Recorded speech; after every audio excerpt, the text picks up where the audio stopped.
2 months, or rather what the next 1 month and 10 days would mean when it comes down to the state of Karnataka. Multiple developments that have taken place today as the EC announced 10th May is when Karnataka will go to polls. 13th May will be the counting. Interesting if you look at it. Since the year 2004, Karnataka has always come up with a hung assembly. Since 1985, it has never quite repeated the same government. The BJP hopes to change that, buck that trend. Will it be successful? The Congress for the first time truly in the hunt electorally. Many poll pundits would suggest possibly in pole position. Can the Congress build on it? Or like many suggest, which are poll panelists as well, that the Congress has a tendency to fetter it away. All of that over the next 45 minutes. I'm Preeti Choudhry. These are the headlines.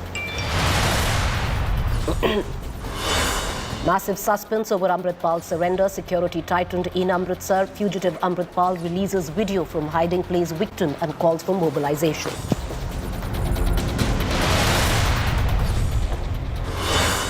State of War Karnataka officially kicks off. Karnataka to vote on May 10th in one phase. Results to be out on May 13th. Politics erupts over a video of Karnataka Congress chief DKS showering wads of cash from a campaign bus. BJP alleges cash thrown at voters. DKS says money was for artists. Ex-MP Rahul Gandhi to lead Congress's new Satyamev Jayate Yatra from Kolar, the same constituency where he made the Modi remark in 2019. Opposition parties mull moving a no-confidence motion against Lok Sabha Speaker. This after Supreme Court reinstated Lakshmadeep MP Mohammad Faisal's membership.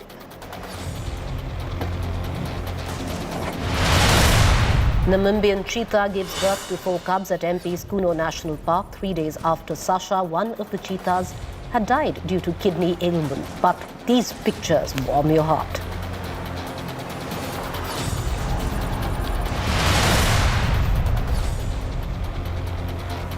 All right, there's multiple developments that are coming to the fore. Let's take a look at the latest stories coming in from poll-bound Karnataka. Number one, the poll bugle has been sounded. The Karnataka Legislative Assembly polls have been announced by the Election Commission.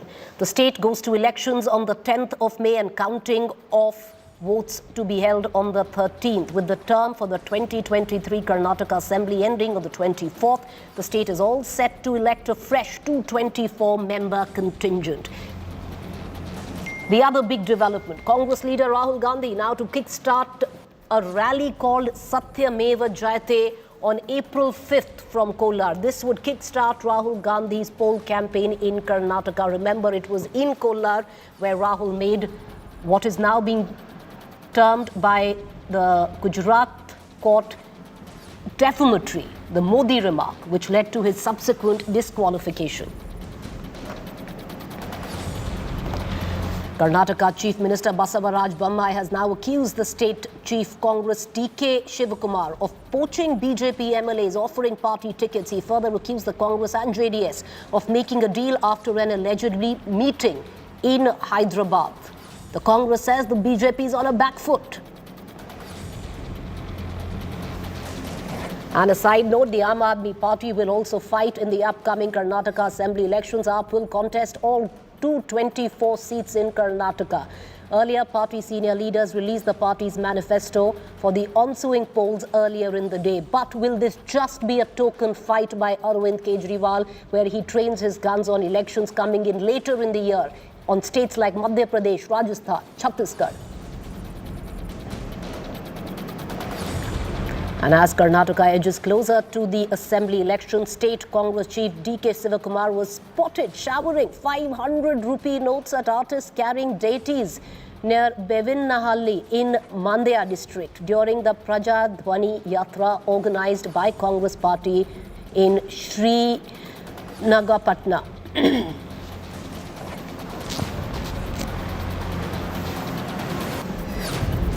Well, it's been a day of dramatic developments. Let's cut across directly to my colleague Sagai Raj, joining us live from Bengaluru. Sagai, put it all together for us. The poll bugle sounded. You have a busy poll season ahead. It's going to be a hot Deccan summer.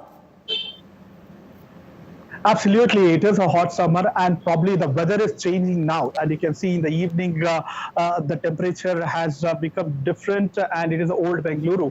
And talking about the political weather, yes, it is hot and scorchy here in the state of Karnataka, where all three parties are in the loggerhead, where Congress wants to thrive this particular election, alleging corruption against the ruling BJP government. And BJP government is completely depending upon their star campaigner, that is Prime Minister Narendra Modi, as well as B.S. Yediyurappa. And that is the reason the BJP feels that they still have a chance in this particular election. On the other side, JDS is on edge, where what we also get to learn from H.D. Kumaraswamy is that he already got offers from both BJP and Congress to join hands with them. But BJP claims that they are not with them. There is already a deal which has been cracked between Congress and JDS in Hyderabad. But we need to wait and watch how it is going to turn around. On the day one, when the election day has been announced, there are a lot of political developments in the state where D.K. Shivkumar asked that EVM, which had been used in Uttar Pradesh and Gujarat, should not be given in Karnataka, and the same EVM should not be used during the electoral process. So there is a demand, and there is a counter and a counter attack from the BJP on the same. So a lot of development is expected as the day reaches near to the election, and all seems to be quite hot summer in the political weather of Karnataka. Well, like I said, it's going to be a hot Deccan summer, Saga. I appreciate you joining us. We're going to continue to come to you and your entire battery of reporters who are going to descend on Karnataka, in Karnataka, as well as our crack team of our Karnataka Bureau, getting you the very latest coming in from the state over the course of the next 45 days. But if you have to encapsulate, there are lots of permutations, combinations, questions. But if it comes down to three questions, and I'd like to quote a fellow colleague journalist who said it very aptly, that in the Karnataka elections, the Congress needs to fight this election as a regional party. The BJP needs to fight this election as a national party, and the JDS needs to fight this election as the party of the Gaudas. And that's what it will practically come down to. So the three big questions that we raise in a number of subsets of questions. Number one, can Congress keep the election regional, localized? Question number two, can BJP nationalize the election with the face of the Prime Minister Narendra Modi? Question number three, is JDS hoping for a hung house to come in and play kingmaker, while both sides, be it the Congress or the BJP, are making noises that the JDS already cut a post-poll sweep deal with the other, which is the BJP alleging the Congress alleging the BJP. Let's take these questions right now directly to our guest this evening. Joining me is Malavika Avinash, spokesperson, Bharatiya Janata Party; Rajiv Gowda, former MP, Rajya Sabha and National Spokesperson, Congress; Dr. Sandeep Shastri, National Coordinator, Lokniti Network; Sanjay Kumar, Co-Director, Lokniti CSDS, and Psephologist. Saeed Aslam will be joining us from the JDS in a short while. And in the studio with me, Rajdeep Sardesai, Consulting Editor; Rahul Srivastav, National Affairs Editor as well. So you have the crack team in terms of poll punditry in the studio, and all our other political panelists. Rajdeep, let me begin with you, which I was quoting. You know, a fellow colleague of ours who's said it very aptly. The Congress needs to fight this election as a regional party. The BJP needs to fight this election as a national party. And the JDS needs to fight this election as the party of the Gaudas. Agree? Yes, particularly the first two. I'm not sure about the JDS fighting it just as a party of the Gaudas. But certainly, I believe the BJP is going to have to use the Narendra Modi factor, because so interestingly in Karnataka, look at what happened in the 2019 Lok Sabha election compared to 2018 Vidhan Sabha. 2018 BJP was party number one, but there was a hung assembly. 2019, just 9 months, 10 months later, the BJP won 26 out of 28 seats. So clearly, the BJP was able to use the Narendra Modi factor and make it, in a way, a national election. The Congress, on the other hand, will believe that the caste arithmetic of Karnataka, the way it's playing out this time, could work in its favor. Mallikarjun Kharge, national president, Dalit from Karnataka, Siddaramaiah has traditionally attempted to carve out a backward caste alliance, strong among Muslim community, and you've got a Vokal leader in DK Shivkumar and a number of other local leaders like MB Patil and others who have their own appeal in different regions. So the Congress, as you rightly said, will hope to localize it and play caste arithmetic. And then you've got the JDS. Now, is the JDS a party of the Gowdas? They wouldn't have won 37 seats last time as just a party of the Gowdas. They are a party which tries to appeal to a strong regional sentiment, sub-regional, mainly in southern Karnataka. Now, I think the BJP's best bet, ironically, Preeti, is for Kumaraswamy and the JDS to repeat what they did last time, win 37 seats. That makes it a potential hung assembly. And Karnataka, fascinatingly, is the one state where of the last 5 elections, 3 of them have thrown up hung assemblies. So there aren't too Since many 2004. You look at 2004, you look at 2008, and you look at 2018. All of 3 threw up hung assemblies. Right. So you've got a state which is very competitive, partly because Karnataka is a mirror crack. You can move from north to south Karnataka and the politics changes dramatically. So it will be fascinating to see how those local factors play out vis-a-vis this national narrative of Rahul Gandhi versus Narendra Modi. Well, you're bang on. You threw some numbers there, and for somebody who, loves numbers and has an elephant's memory is our national affairs editor, Rahul Srivastava, who's joining us live. Rahul, 2004, hung assembly where Karnataka was concerned. The JDS would definitely be wanting to expect that, be the kingmaker, or through it be the king as well. They've done it before. But since 1985, it's also a state which has never quite repeated the same government. Yeah, repeated a government within a majority. Now, this is what Mr. Shastri was saying in the afternoon. And I think what we should, you have a lot of templates which are very good. There is one which I have a slight doubt about. This is one election where the BJP will have to fight even as a regional party, even with the state level, because this is one state where it is not totally dependent on the BJP factor or the Modi factor.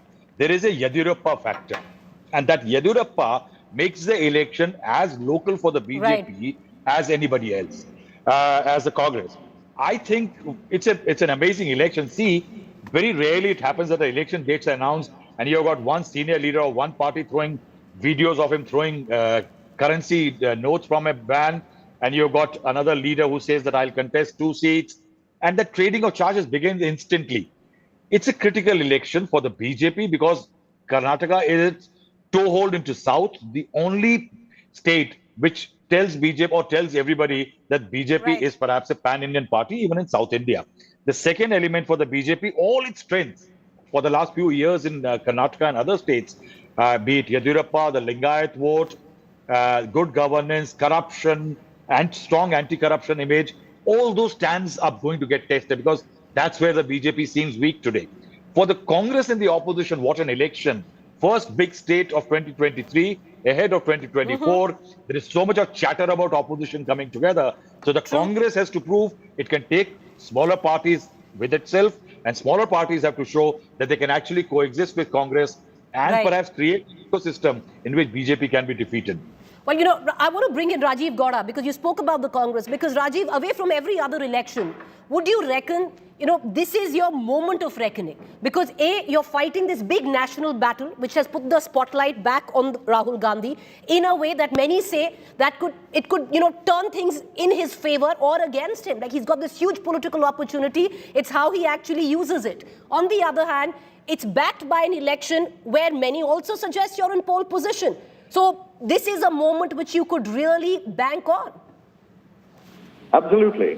Actually, this is the semi-final to watch out for before 2024. And the circumstances, one, the fact that we have tremendous momentum on the ground in Karnataka, but the kind of anti-democratic moves of the central government targeting Rahul Gandhi, etc. This gives us an opportunity to go to the people and to get the people of Karnataka to respond resoundingly to, express their deep disgust, both at the state government's corruption but also at the way the Prime Minister and his team are misusing institutions, targeting opposition leaders, and really creating a massive blow to India's democracy. So this is an opportunity for us Mr. Gowda, it is a great opportunity, many would suggest, but it is an opportunity that many of us, especially, poll pundits who followed you through the course where the Congress is, have seen you fetter away. So which way you go is going to be keenly watched. I'd bring in Malavika Avinash, but before Ms. Avinash, because we don't want to make it into a political face-off of sorts, I want to bring in Mr. Shastri and maybe reflect on the Congress right now, Mr. Shastri, because the Congress has a huge opportunity, but let's look at it this way.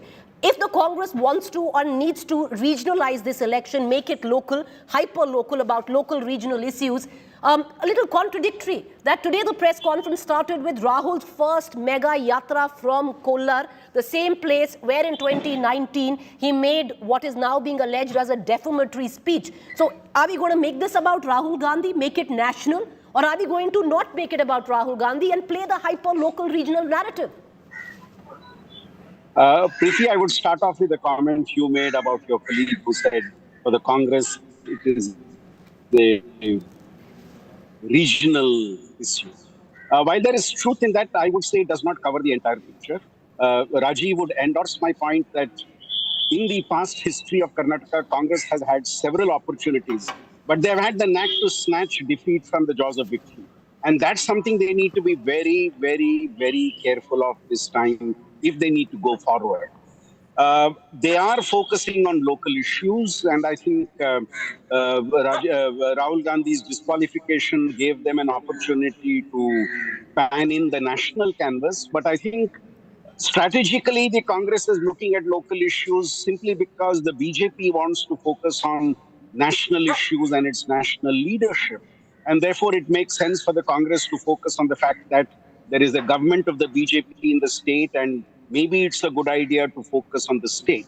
Okay. In the case of the BJP, their well-known double-engine government is very much part of their agenda. But the point is, the double engine seems to be one engine leading the other engine, because the other engine is only following the direction of the first engine. As I said, I go back to the point I mentioned. The Congress has this unique knack of snatching defeat from the jaws of victory because of their own actions, because of their own infighting, because of their own contradictions. But Mr. Shastri, at least as a psophologist, you're saying that the Congress is in pole position. When the candidates are decided. You're at least saying the Congress less than 40 days or 45 days, you're saying that the Congress is in pole position. I'm going to come right back to it, but I want to bring in Malavika Avinash into this conversation. And Malavika Avinash, usually before every election, and as the poll bugle is sounded, what we hear is that, and which you leverage, is that the Congress or whatever your opposition party is, which let's say in Gujarat the last time around, or even the 3 northeastern states, see a huge onslaught of Congress leaders jumping ship to the BJP. It's the other way around, which makes many suggest, are you on the back foot? Because today itself, Mr. Bammai has alleged poaching by the Congress. If the Congress was losing, why would your party leaders want to join the Congress 45 days before elections?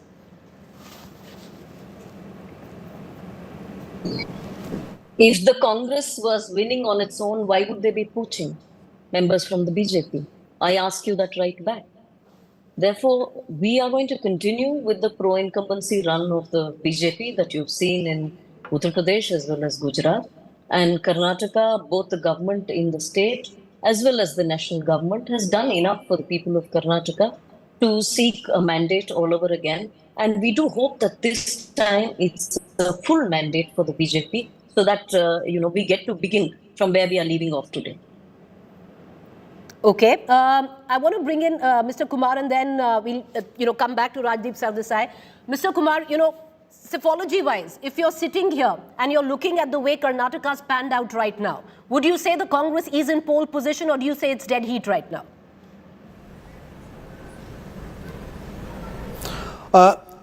I think there's a close contest in Karnataka. I have no doubt about that. If you look at the last 4 assembly elections, except one election when BJP didn't perform well, in most of the elections, the vote share difference between Congress and BJP has been very, very close.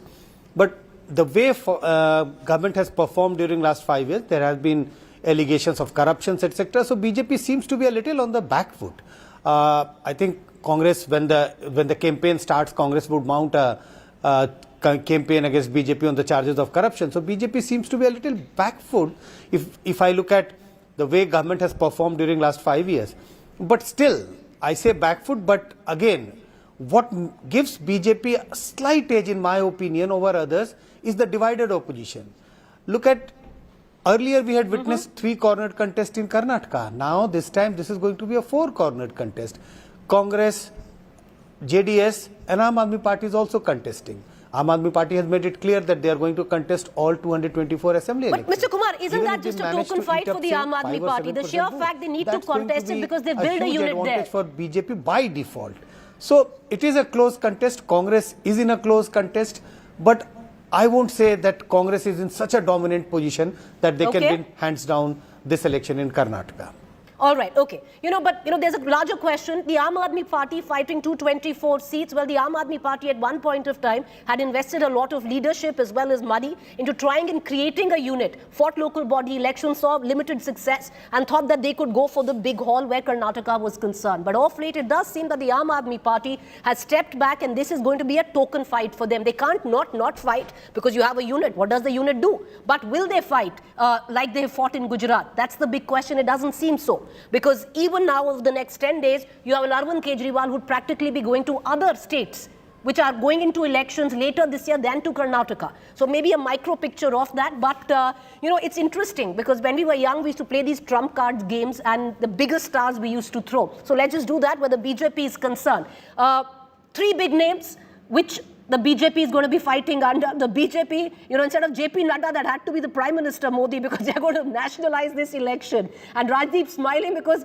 there's a lot which is said at the back that every election that the BJP looks to lose, the picture changes from Prime Minister Modi to Mr. JP Nadda. But we don't know if the BJP is losing here. Mr. Sanjay Kumar gave an edge to the BJP. So for the BJP, it is Prime Minister Modi, Mr. Nadda, and you have Bombay, and you have Mr. Yediyurappa. Let's get the Congress trump cards in.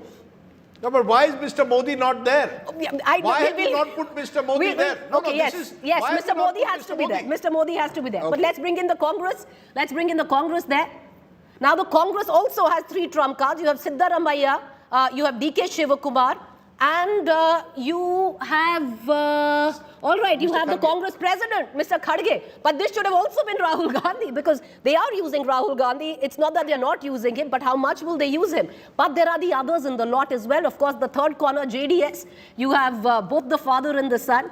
And the others in the form of Arvind Kejriwal. You have even the AIMIM, which is going to be vying for votes. You have the Eknath Shinde Shiv Sena, which is now the real Shiv Sena, which will be trying to fight for the Marathi votes up north. Then you have, of course, Uddhav Thackeray, who are trying to be doing the same. Rajdeep, what do you make of it? It's interesting because the BJP's card deck, the biggest card is the Prime Minister.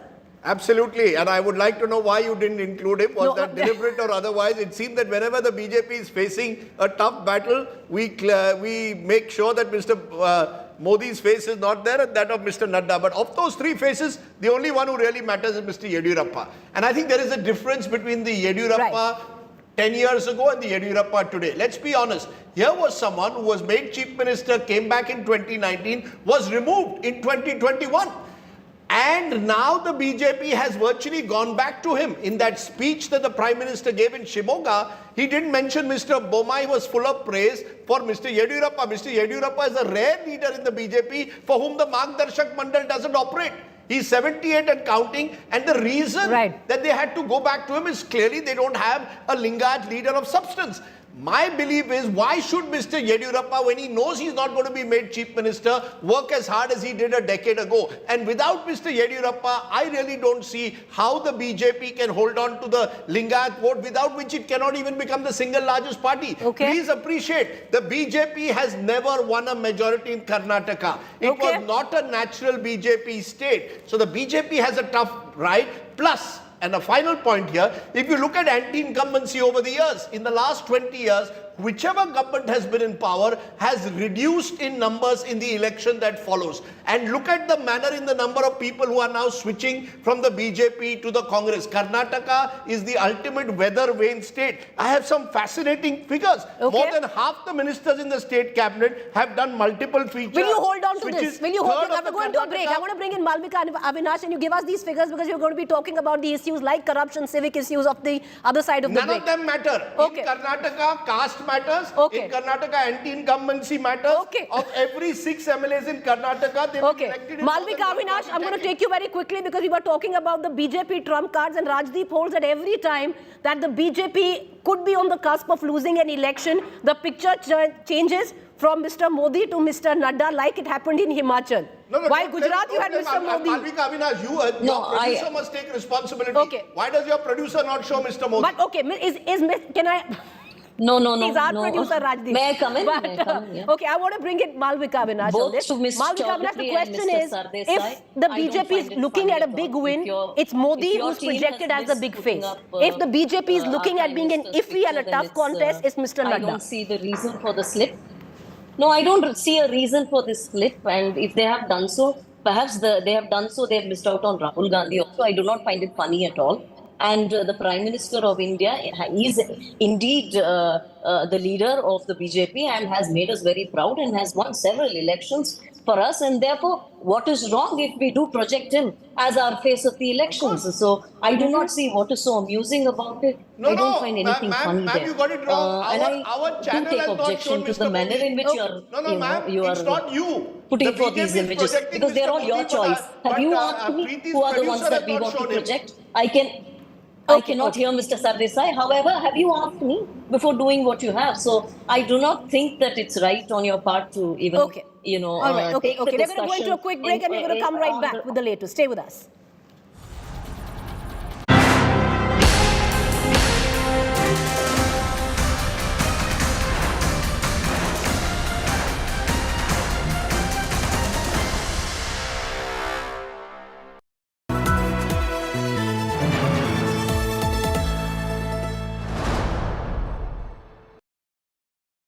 ED, CBI, income tax जैसी एजेंसियों का दुरुपयोग हो रहा है और लगातार विपक्ष के नेताओं को इस पर निशाना बनाया जा रहा है। इस पर आप क्या कहना चाहेंगे? ये सारी एजेंसियां, कोई एजेंसी कोर्ट के ऊपर नहीं है।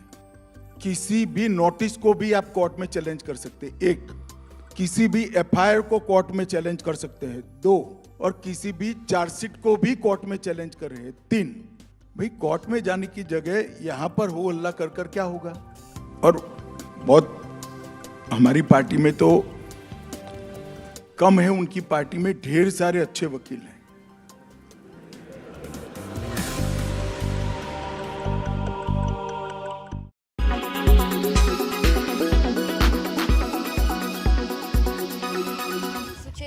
From Dhanushkodi's old harbour to Tallaimanar to Archal Munai, a 62-kilometer swim sounds quite daunting and adventurous. So what was it like for you? Incredible experience. It was a lot of excitement. It was a lot of enthusiasm, fear, anxiety, stress. But yeah, it's overcoming all that and finishing what I set out to do is one of the most important things. It's a beautiful, beautiful place, considering the Ram Setu is a very important religious sentiment to us Indians. Setting out and being able to swim across that successfully, I think is not only for me, it's showing that India is a very, very, very powerful state, whether it be in faith or whether it be in support. Swimming is really not that easy. It's so much more different than any other normal sport. And training for that takes about 3-4 months of rigorous training. There's a lot of things that go into it, your diet, your physical fitness, your mental fitness is very, very important. So for this particular swim, it was more mind over the body.